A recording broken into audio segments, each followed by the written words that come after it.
From Wish TV and the All Indiana Podcast Network, this is the News 8 Daily 8 Podcast, a Wish TV News 8 update. Indianapolis mayor speaks out. We have an update about a Thursday downtown shooting and what Mayor Joe Hogsett has to say about the violence. Today, the 16th Street Bridge will be closing for construction. What businesses have to say about the impact to the community. News 8 Daybreak starts now. You're listening to this podcast, so I know you've got a curious mind. Here's a helpful fact you might not know yet. Drivers who switch and save with Progressive save over $900 on average. Pop over to Progressive.com, answer some questions, and you'll get a quick quote with discounts that are easy to come by. In fact, 99% of their auto customers earn at least one discount. Visit Progressive.com and see if you can enjoy a little cash back.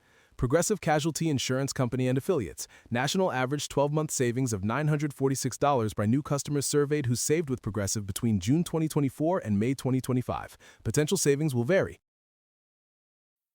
As a small business owner, sometimes it feels like no matter how much planning you do, there's always surprises, like an urgent, expensive repair. But here's a surprise you will like. With Progressive, small business owners save 13% on their commercial auto insurance when they pay in full. So enjoy a surprise for once. Get a quote in as little as 8 minutes at progressivecommercial.com. Progressive Casualty Insurance Company and Affiliates. Discounts not available in all states or situations. Good morning, 4 a.m. It is June 1st. Whoa. On this Monday. How about that? June. That happened. It just like we blinked, and here we were. And here we are.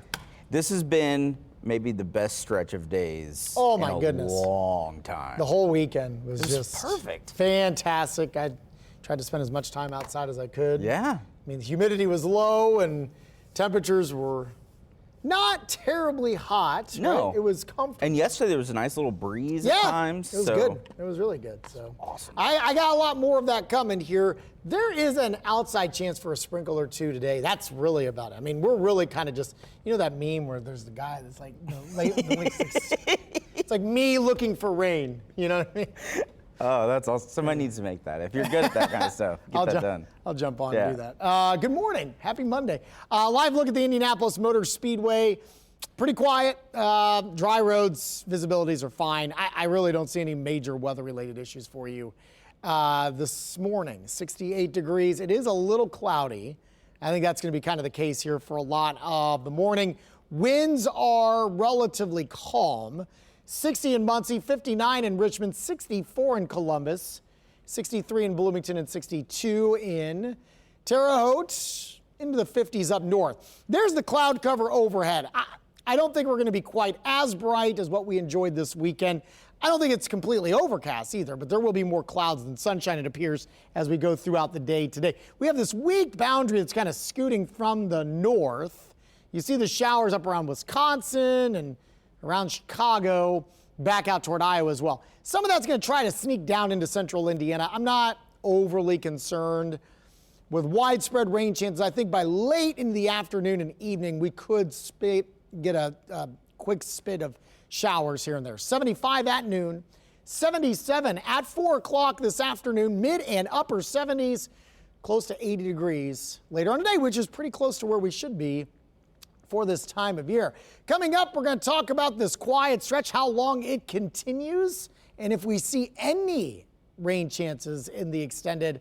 I'll have that in my Storm Track 8 forecast coming your way in just a few minutes. Marcus, thank you. The Marion County Coroner's Office has identified the man killed in the shooting in a downtown Indianapolis parking garage. 23-year-old Brett Scroggum was shot in the garage on South Capitol Avenue on Thursday. He died of his injuries. Police say someone was detained at the scene, but so far no charges have been announced. The coroner's office said the autopsy was scheduled for today. Mayor Joe Hogsett released a statement on the shooting saying, "Today I am saddened to learn of the passing of the victim of last week's random act of violence. My prayers are with his family of this young man and all who knew him. Violence anywhere in our community is unacceptable, especially when it claims the life of an innocent person simply enjoying the amenities that make our city great." An incoming Ball State football player died in a Florida shooting. ESPN says 18-year-old Gavin Yates Lyons was one of 3 people shot in a parking garage in Tallahassee last Sunday. ESPN reports he was caught in the crossfire and was taken to the hospital. He died on Saturday. Yates Lyons enrolled at Ball State in January after graduating high school in Florida, where he had returned for his graduation ceremony. The university saying in a statement, "We mourn the passing of Gavin Yates Lyons. We extend sincere condolences to his family, friends, coaches, teammates, and all who held him close. May you find comfort and strength during this challenging moment." IMPD says they're still searching for the suspect in a shooting on the city's east side. Police say it happened just after 9 last night at the Marathon gas station on East Washington Street. Officers found a man shot at the scene. They say he is currently stable. Police say the shooting does appear to be targeted and that there are multiple suspects. IMPD says they are looking at surveillance video to learn more information. Police are asking anyone with information about the shooting to come forward. State police say a man is dead after he was tased by a trooper. ISP has identified the man as 53-year-old David Potts. The trooper pulled over Potts last Wednesday on the west side of town. He learned Potts was wanted on an arrest warrant for his theft. Potts ran from that trooper, who then tased him. Potts was unresponsive and was taken to a hospital. The trooper who tased Potts is currently on administrative duty per ISP procedure. 405 now happening today. City leaders say the historic 16th Bridge will begin closing for repairs. The closure is expected to last until the winter of 2029. Wish TV's Justin Razavi has how some nearby businesses are worried about its impact. The city government notes the $17.6 million restoration project is needed for the concrete arch bridge that opened in 1948 and has deteriorated from water damage over the decades, but has never been fully rehabbed. We just hope people can find us and then don't forget about us. Robbie Smith, co-owner of Long's Bakery, which is just west of the bridge, has been fighting the closure. They say 2 years. We can only hope that that's what it is, because the 30th Street Bridge took 4 years. He's worried about how the shutdown will impact his business, which relies heavily on traffic that crosses the bridge. Could be a 20% hit. And if you take a 20% hit daily, that's a pretty tough hit. Well, the 30th Street Bridge was closed for 4 years, and the Iron Skillet was open for 70 years, and they ended up closing down. At nearby King Ribs Barbecue, ownership says they don't expect the closure to diminish their customer foot traffic. We made it through COVID, so a bridge closure is not gonna do too much damage. However, they are concerned for newer businesses in the area. I'm more scared for our neighbors that are in business. A lot of our neighbors haven't been in business as long. They don't have as much of a following. We don't want to see anybody go out of business. We don't want to see anybody lose business, because we're all in this together. To prepare for the closure, the city says it has been working on improving nearby detour routes. I'm Justin Razavi for Wish TV and WishTV.com. Also happening today, a new proposal scheduled to be introduced at the City County Council meeting could fund the construction and repair of Indianapolis roads. The proposal would raise drivers' annual registration fees. That would increase the vehicle tax for regular-sized vehicles to a $100 annual fee. Larger vehicles would be $240. Members of the public will have the opportunity to comment at today's meeting. If the proposal passes, the fees would not take effect until January 1st of next year. Indiana State Police are investigating an early Sunday morning police shooting in Muncie. State Police say officers from multiple agencies responded to a report of a person shot at an event just after midnight on the city's north side. Police say a Delaware County Sheriff's deputy shot at a vehicle, but no one inside was hurt. Police have not yet said if anyone was hurt in the initial shooting. Your statewide news network covers Jackson County, where a 12-year-old boy died in an accident on I-65. 4 vehicles, including a semi, were involved in that crash near Seymour, Indiana on Saturday. 3 adults who were in the car with the 12-year-old were airlifted to a hospital. Several other people were treated for minor injuries. Police are still investigating the cause of that crash. The University of Notre Dame says an investigation into a former leader of a residence hall found multiple occurrences of sexual abuse. The report says Thomas King sexually touched or assaulted students at Notre Dame. The report says King engaged in grooming behaviors and used his power as an authority figure to orchestrate inappropriate situations. King served as rector of Zom Hall from 1980 to 1997. The Notre Dame Board of Trustees commissioned the investigation last fall after allegations were raised against King. Notre Dame President Robert Dowd and Board Chair John Weimheier said in a joint statement, "We are deeply disturbed by these findings and wish to extend our deepest apologies to the victims for what they endured. The conduct described in this report is anti-ethical to everything Notre Dame stands for and to the dignity and respect owed to every member of this community." Time now is 4:09. Indiana Fever are limping back home after 2 straight losses out west. Saturday night's game against the Portland Fire wasn't pretty as the expansion team outscored the Fever 29-15 in the first quarter alone. Now, it didn't help that Caitlin Clark had her worst performance of the season so far.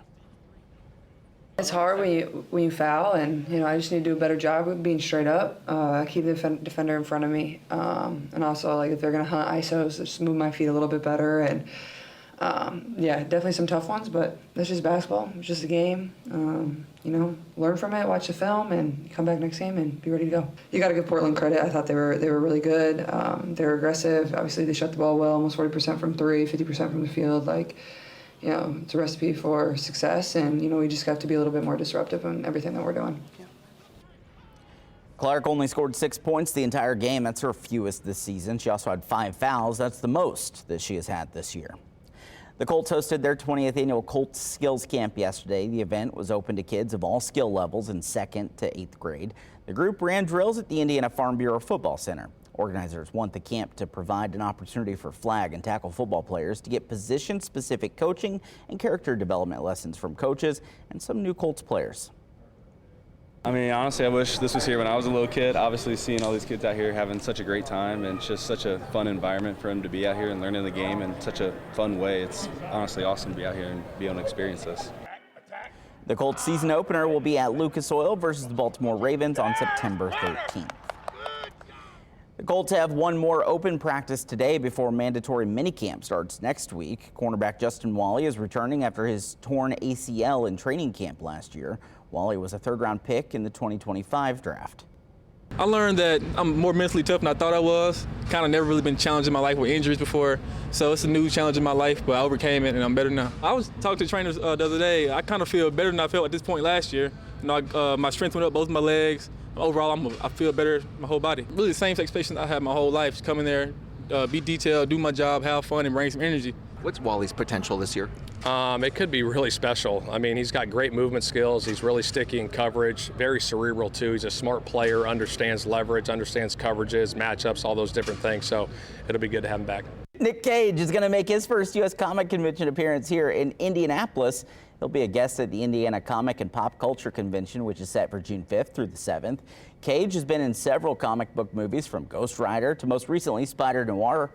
Fans at the convention will be able to get their photos taken and get autographs from Nick Cage. Okay. No word on if he's going to steal the Declaration of Independence. Ever wonder who's out there making the world go round? It's truckers. Who unites baristas with coffee beans? Truckers. Who unites dogs with their favorite chew toy? Truckers. That's why Progressive offers truckers even more protection with Cargo Plus coverage to keep truckers moving right along. Quote truck insurance today in as little as 8 minutes at progressivecommercial.com. Progressive Casualty Insurance Company and Affiliates. Coverage subject to policy terms, limits, and conditions. Not yet available in California, New York, and Virginia. Central Indiana. Wish TV is now live on YouTube TV and Hulu Live, offering more hours of local programming than any other station. Search for Wish TV or look for CW8 on both YouTube TV and Hulu Live to find us. Watch local news, sports, and lifestyle shows live from Wish TV. You can still catch Wish TV free over the air or stream it live on WishTV.com and on the free Wish TV mobile apps. Wish TV, available in more places for the latest news, weather, and sports. This is the News 8 Daily 8 podcast, a Wish TV News 8 update on demand. For even more, on demand and on the go. Connect with Wish TV on Facebook at WishTV.com and on the free Wish TV mobile app. Thank you for listening. And be sure to like, subscribe, and follow this podcast for updates every weekday morning on the All Indiana Podcast Network and wherever you get your podcast.